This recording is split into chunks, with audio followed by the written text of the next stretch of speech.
നമസ്കാരം, അടുത്ത വീഡിയോയിലോട്ട് എല്ലാവർക്കും സ്വാഗതം. അപ്പോൾ ഇന്ന് നമ്മുടെ മുംബൈയിലത്തെ സെക്കൻഡ് ഡേ ആണ്. ഇന്ന് രാവിലെ തന്നെ ഒരു ടാക്സി ബുക്ക് ചെയ്തിട്ടുണ്ടായിരുന്നു. അപ്പോൾ മോർണിംഗ് ഒരു 9 AM തൊട്ട് ഈവനിങ് 4 o'clock വരെ ജസ്റ്റ് ഒന്ന് റൗണ്ട് അടിക്കുക എന്നാണ് ഉദ്ദേശം. ആദ്യം തന്നെ മുംബൈയിൽ ഒരു ചായ കുടിച്ചിട്ട് ഇന്നത്തെ ദിവസം സ്റ്റാർട്ട് ചെയ്യാമെന്ന് വിചാരിച്ചു. നമ്മൾ ചായയൊക്കെ കുടിച്ചിട്ട് നേരെ പോയത് സിദ്ധിവിനായക ടെമ്പിളിലേക്കാണ്. കുറച്ച് നേരം അവിടെ സ്പെൻഡ് ചെയ്തു. അവിടെ എല്ലാം ഒന്ന് നടന്നു കണ്ടു. പിന്നെ പോകുന്ന വഴിക്ക് തന്നെ ധാരാവി അങ്ങനെയുള്ള സ്ഥലങ്ങളെല്ലാം കണ്ടിട്ടുണ്ടായിരുന്നു. അവിടെ നിന്ന് ഇറങ്ങിയില്ല, പറഞ്ഞില്ലേ നല്ല ചൂടായതുകൊണ്ട് എങ്ങും അധികം നേരം ഇറങ്ങി നിൽക്കാൻ പറ്റില്ല. എങ്കിലും ടെമ്പിളിൻ്റെ അവിടെ കുറച്ചധികം നേരം സ്പെൻഡ് ചെയ്തു. നല്ല മോർണിംഗ് ടൈം ആയതുകൊണ്ട് തന്നെ നല്ല തിരക്കുണ്ടായിരുന്നു. പിന്നെ നമ്മൾ അവിടെ നിന്ന് നേരെ പോയി. ഇടയ്ക്കൊക്കെ നല്ല ട്രാഫിക് കിട്ടി. പിന്നെ ഔട്ടറിലൊക്കെ പോയപ്പോഴത്തേക്ക് ട്രാഫിക് കുറവായിരുന്നു. അപ്പോൾ ഇന്ന് ഒരു 6 മണിക്ക് മുന്നെങ്കിലും തിരിച്ച് റൂമിൽ ചെല്ലണം. നൈറ്റ് നമുക്ക് നാട്ടിലേക്ക് പോകാനുള്ള ട്രെയിൻ ഉണ്ട്.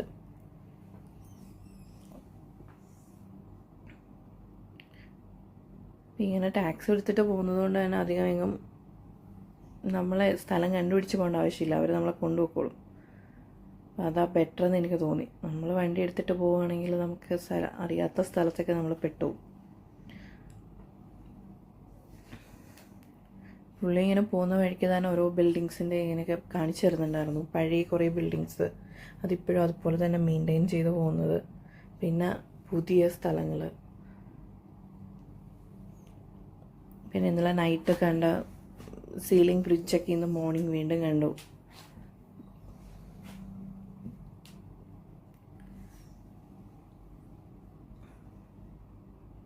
പിന്നെ ഇടയ്ക്ക് ഇങ്ങനെ ഇറങ്ങി നമ്മൾ ഓരോ ഷോപ്പിലൊക്കെ കയറി ഓരോ സാധനങ്ങളൊക്കെ നോക്കി.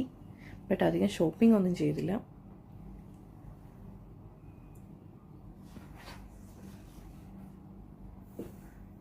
ശരിക്കും നല്ല എൻജോയ്മെൻ്റ് ഉള്ളൊരു ട്രിപ്പായിരുന്നു ഈ ഒരു 3-4 ദിവസം. ഇന്ന് എന്തായാലും ലാസ്റ്റ് ഡേ ആണ്. അതിൻ്റെ ഒരു സങ്കടമുണ്ട്.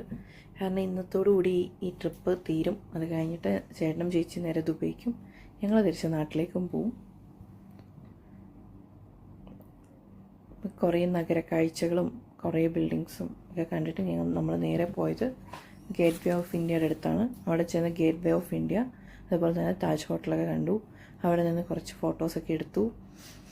നല്ല ചൂടായതുകൊണ്ട് തന്നെ കുട എടുത്തിട്ടാണ് പോയത്, അല്ലാതെ ഒരു രക്ഷ ഉണ്ടായിരുന്നില്ല അവിടെ നിൽക്കാനായിട്ട്. അതും ഞങ്ങൾ ചെന്ന് കറക്റ്റ് ആഫ്റ്റർനൂൺ ടൈമാണ്, 12 o'clock ഒക്കെ എപ്പോഴാണ് അവിടെ ചെന്നത്. അവിടെ എന്തോ വർക്ക് നടക്കുന്നതുകൊണ്ട് അതിൻ്റെ അടുത്തോട്ട് അവരെന്തൊക്കെയോ മറച്ച് കെട്ടി വെച്ചേക്കുമായിരുന്നു. പിന്നെ കുറച്ച് നേരം ഒരു 10-20 മിനിറ്റ് അവിടെ നിന്നു. ചൂടാണെങ്കിൽ നല്ല തിരക്കുണ്ടായിരുന്നു, കുറേ ആളുകളുണ്ടായിരുന്നു കേട്ട്.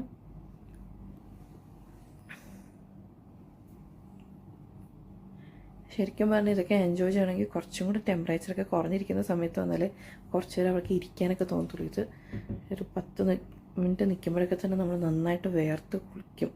അതുകൊണ്ട് നമ്മൾ അധികം നേരം അവിടെ നിന്നില്ല. പിന്നെ അവിടുന്ന് നേരെ ഇറങ്ങി അവിടുത്തെ ഫുൾ സ്ട്രീറ്റിൽ കുറേ ഷോപ്സ് ഉണ്ട്. കുറേ ആൻറ്റീക്ക് സാധനങ്ങളും ഡ്രസ്സും അങ്ങനെ കുറേ ഉണ്ടായിരുന്നു. അപ്പോൾ അതൊക്കെ ഇങ്ങനെ നോക്കി നോക്കി നടന്നു. 1-2 ഐറ്റംസ് വാങ്ങിച്ചു, കൂടുതലൊന്നും വാങ്ങിച്ചില്ല. പിന്നെ അവിടെ അടുത്ത് തന്നെ ഡൽഹി ദർബാറിൽ കയറിയിട്ട് ഫുഡ് കഴിച്ചു. നല്ല ഫുഡായിരുന്നു. അവിടെ ബിരിയാണിയും നാനും ഡാലും വെജ് കുറുമയും ഒക്കെ നല്ല ടേസ്റ്റ് ഉണ്ടായിരുന്നു. അങ്ങനെ ഫുഡൊക്കെ കഴിച്ചു. ഫുഡൊക്കെ കഴിച്ചിട്ട് നമ്മൾ നേരെ അവിടുന്ന് വീണ്ടും ഇറങ്ങി. അപ്പോൾ ഇടയ്ക്ക് ഒന്ന് ഷോപ്പ് ചെയ്യണമെങ്കിൽ പിന്നെ ബാന്ദ്രയിലൊക്കെ പോകണമെന്ന് പറഞ്ഞു. പക്ഷേ അത്രയും ദൂരം പോയിട്ട് തിരിച്ച് വന്നു കഴിഞ്ഞാൽ നമ്മൾ ഒരുപാട് ടയേർഡാവും. അതുകൊണ്ട് തന്നെ ഷോപ്പിങ്ങൊക്കെ വേണ്ടാന്ന് തന്നെ തീരുമാനിച്ചു. പിന്നെ പോകുന്ന വഴിക്ക് തന്നെ പുള്ളി നമുക്ക് ധാരാവിയും അതുപോലെ തന്നെ ഓരോ പുതിയ ബിൽഡിങ്സ് വരുന്നതിൻ്റെയും ഓരോരുത്തർ താമസിക്കുന്ന ബിൽഡിങ്സും ഒക്കെ കാണിച്ചു തന്നു.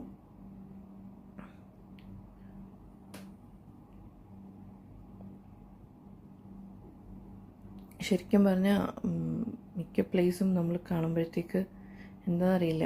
ഇനിയും എന്തായാലും അടുത്ത പ്രാവശ്യം വെക്കേഷനോ എപ്പോഴെങ്കിലും വരുമ്പോഴത്തേക്ക് ഒരു മുംബൈക്ക് മാത്രമായിട്ടൊരു ട്രിപ്പ് വരണമെന്ന് എന്തായാലും തീരുമാനിച്ചിട്ടുണ്ട്. കാരണം ഈ 2 ദിവസം കൊണ്ട് എല്ലാം ഒന്നും കണ്ടു തീർക്കാൻ പറ്റത്തില്ല. ശരിക്കും ഒന്ന് എൻജോയ് ചെയ്യണമെങ്കിൽ ഒരു 3-4 ദിവസമെങ്കിലും അവിടെ നിന്ന് എല്ലായിടത്തും പോയിട്ടേ കാര്യമുള്ളൂ. നമുക്ക് ഒട്ടും ടൈം ഉണ്ടായിരുന്നില്ല. കാരണം ഗുജറാത്തിൽ തന്നെ ഓൾറെഡി ഒരു 3-4 ഡേയ്സ് പോയി. ആകെ 30 ഡേയ്സ് ആനുവൽ ലീവിന് വന്നതാണ്. പിന്നെ പോയിട്ട് ആകെ ഒരു 20 ഡേയ്സ് നാട്ടിൽ നിൽക്കാൻ പറ്റുള്ളൂ. അതുകൊണ്ട് തന്നെ ഇന്ന് എന്തായാലും തിരിച്ചു പോയേ പറ്റുള്ളൂ. സോ നമ്മൾ കൂടുതലൊന്നും അവിടെ സ്പെൻഡ് ചെയ്തില്ല. എല്ലായിടത്തും ജസ്റ്റ് ഒന്ന് പോയി. എന്തായാലും മുമ്പിൽ വന്ന സ്ഥിതിക്ക് അവിടെ ഒന്ന് കാണാണ്ട് പോണത് മോശമായതുകൊണ്ട് അത്യാവശ്യം വേണ്ട സ്ഥലത്തൊക്കെ പോയി. പിന്നെ അവിടുന്ന് നേരെ ഒന്നുകൂടെ നരമാൻ പോയിന്റിൽ പോയി. കാരണം ഇന്നലെ നൈറ്റ് വന്നിട്ട് അധികം നേരം അവിടെ ഇരിക്കാൻ പറ്റിയില്ല. ഇന്ന് നരമാൻ പോയിന്റിൽ പോയി അവിടെ നിന്ന് കുറേ ഫോട്ടോസ് എടുത്തു. ഫോട്ടോസ് എടുക്കലാണല്ലോ മുഖ്യമായിട്ട് വേണ്ടത്. അങ്ങനെ കുറേ ഫോട്ടോസൊക്കെ എടുത്ത് കുറച്ച് നേരം ഏറെ നേരം അവിടെ സ്പെൻഡ് ചെയ്തു. ചൂടുണ്ടായിരുന്നു എങ്കിലും കുഴപ്പമുണ്ടായിരുന്നില്ല. നമ്മൾ കുടയൊക്കെ എടുത്തിട്ട് പോയി അവിടെ കുറേ നേരം ഇരുന്നു. എന്നിട്ട് പോകുന്ന വഴിക്ക് തന്നെ എയർ ഇന്ത്യയുടെ ഓഫീസൊക്കെ നന്നായിട്ട് കണ്ടു. അതിൻ്റെ തൊട്ടടുത്ത് തന്നെയാണ് എയർ ഇന്ത്യയുടെ ഓഫീസ്. അതുപോലെ തന്നെ കുറേയധികം ബിൽഡിങ്സ് ഒക്കെ ഉണ്ട്. ഈ ഒരു ബ്രിഡ്ജ് ഇന്നലെ നൈറ്റ് വന്നപ്പോൾ അധികം അങ്ങോട്ട് ഇത് കഴിഞ്ഞപ്പോഴാണ് ശരിക്കും ഉറക്കത്തിൽ എണീറ്റത്.